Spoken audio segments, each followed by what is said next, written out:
ఇక్కడికి వచ్చేసిన జగనన్న సైనికులకి, రాజన్న భక్తులకి, నా శ్రేయోభిలాషులకి, నగిరి నియోజకవర్గ ముద్దు బిడ్డలకి అందరికీ నా హృదయపూర్వక నమస్కారాలు. ఈ రోజు పుదుపేట వినాయకుడి టెంపుల్లో పూజ చేసి ర్యాలీ స్టార్ట్ అయితే ఈ ఓడ నుంచి ఊరు నుంచి గడప నుంచి వచ్చిన ప్రజలు చూస్తే ఇది నామినేషన్ ర్యాలీయా విజయోత్సవ ర్యాలీయా ఉంది. ఈ రోజు మీరు చూస్తే ఈ నగిరి నియోజకవర్గంలో మీరందరూ కూడా జగనన్న ఒక మాట చెప్పారు పుత్తూరు సభలో ఎన్నికల ముందు, నా చెల్లి మంచిది, ఆయన్ని గెలిపించండి, మీకు అండగా ఉండి అభివృద్ధి చేస్తుంది అని. ఆ మాటని గౌరవించి నన్ను గెలిపించిన మీ అందరికీ పాదాభివందనాలు. 2014లో మీరు గెలిపించినప్పుడు అపోజిషన్ ఎమ్మెల్యేగా అసెంబ్లీలో నగిరి వాయిస్ ని వినిపించారు, వైఎస్ఆర్ కాంగ్రెస్ పార్టీ వాయిస్ ని వినిపించారు. అలాగే జగనన్న అజెండాని జెండాని అసెంబ్లీ లోపల ఆంధ్రప్రదేశ్ లో వినిపించారు. 2019లో దేవుడి ఆశీస్సులతో జగనన్న ముఖ్యమంత్రి అయ్యాడు. జగనన్న ఆశీస్సులు, దేవుడి ఆశీస్సులతో పాటు నగరి నియోజకవర్గ ప్రజల ఆశీస్సులతో నేను కూడా ఎమ్మెల్యే అయ్యాను, తర్వాత మంత్రిని అయ్యాను. అటు జగనన్న సైనికురాలిగా, ఇటు నగిరి సేవకురాలిగా నిరంతరం ప్రజల్లో ఉంటూ ప్రజలకి మంచి చేస్తూనే ముందుకు వెళ్ళాను.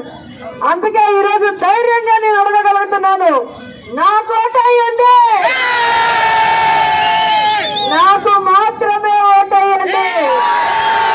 ఈ తెలుగుదేశం, బీజేపీ, జనసేన మీకు చేసింది ఏమీ లేదు. చేసిందంతా జగనన్న ఆశీస్సులతో రోజమ్మ. ఈరోజు ఈ సభ నుంచి నేను సవాల్ చేస్తున్నా, ఈ నగిరి నియోజకవర్గంలో 2019 తర్వాత 5 సంవత్సరాల కాలంలో 2012 కోట్లకి పైగా అభివృద్ధి సంక్షేమాన్ని నేను అందించాను. గత ప్రభుత్వాలు, గత ఎమ్మెల్యేలు అందించారా? ఈరోజు పిల్లలకి అవసరమైన స్కూల్స్ ని రెన్యువేట్ చేశాం, హాస్పిటల్స్ ని రెన్యువేట్ చేశాం, టెంపుల్స్ కట్టించాం, మసీదులు కట్టిస్తున్నాం, షాదీ మాల్లు కట్టించాం, అలాగే అర్బన్ హెల్త్ సెంటర్లు కట్టించాం, 100 బెడ్ హాస్పిటల్ ని రెన్యువేట్ చేశాం, శ్మశానాల్ని ఎలక్ట్రికల్ దీంతో చేయడం జరిగింది. అన్నిటికన్నా పెద్ద ఎత్తు నగిరిని రెవెన్యూ డివిజన్ చేశాము, నగరికి డిఎస్పీ కార్యాలయం తెచ్చాము, నగరికి మోటార్ వెహికల్ ఆఫీస్ తీసుకొచ్చాము. ఈ రోజు మన ప్రజలు తిరుపతి, చిత్తూరు కష్టపడిపోకుండా అన్ని నగరికి ఇచ్చినందుకు మీరు ఖచ్చితంగా నాతో అండగా ఉంటారు, నన్ను హ్యాట్రిక్ కొట్టడానికి సపోర్ట్ చేస్తారని నమ్ముతున్నాను. ఈరోజు మీ అందరికీ చెప్పాలంటే, ఈరోజు చాలా మంది మిమ్మల్ని ఓడిస్తాము అంటున్నారు. వాళ్ళందరికీ ఒకటే చెప్తున్నారు, మీరు ఓడిస్తాను అంటే చూస్తూ ఉండడానికి నేను లోకేష్ ని కాదు, పవన్ కళ్యాణ్ అంతకన్నా కాదు, ఇది నగిరి గడ్డ,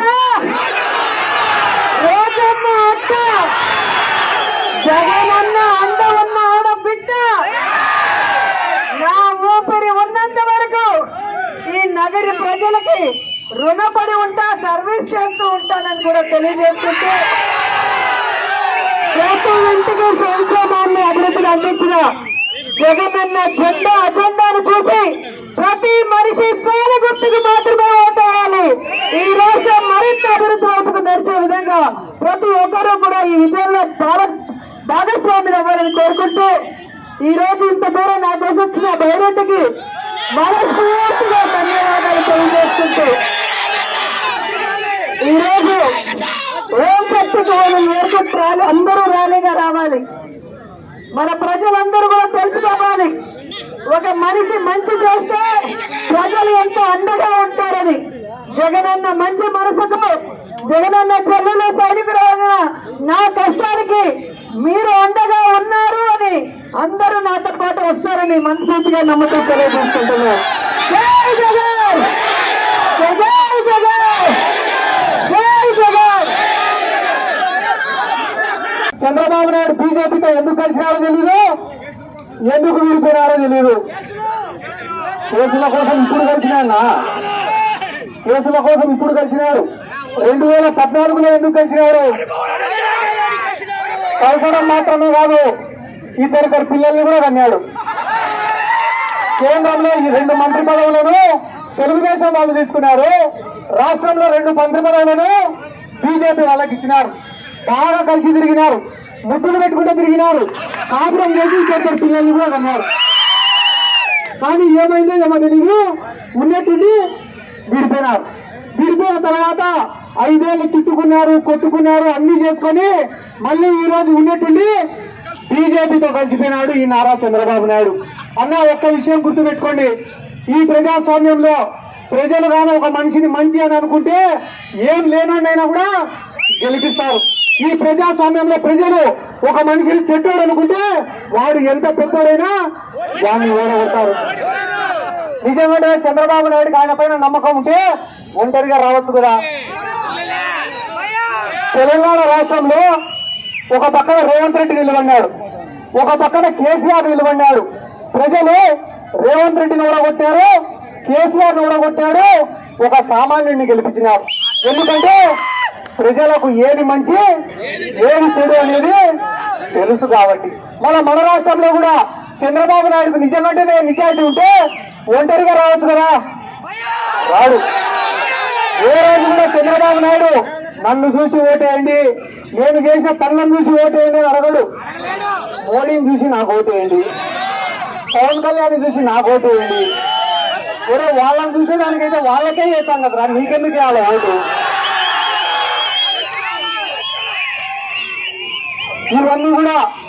ఇవన్నీ కూడా మనం ఆలోచించుకోవాల్సినటువంటి అవసరం ఉంది. ఎందుకంటే ఎన్నికలు దగ్గరకు వచ్చే కొద్దీ జగన్మోహన్ రెడ్డి గారు ఏం ఆలోచిస్తున్నారు అంటే, మనం మంచి చేస్తే ప్రజలు మనకు అండగా నిలబడతారని చెప్పి జగన్మోహన్ రెడ్డి గారు ఆలోచన చేస్తుంటే, చంద్రబాబు నాయుడు ఏం ఆలోచిస్తున్నారో తెలుసా?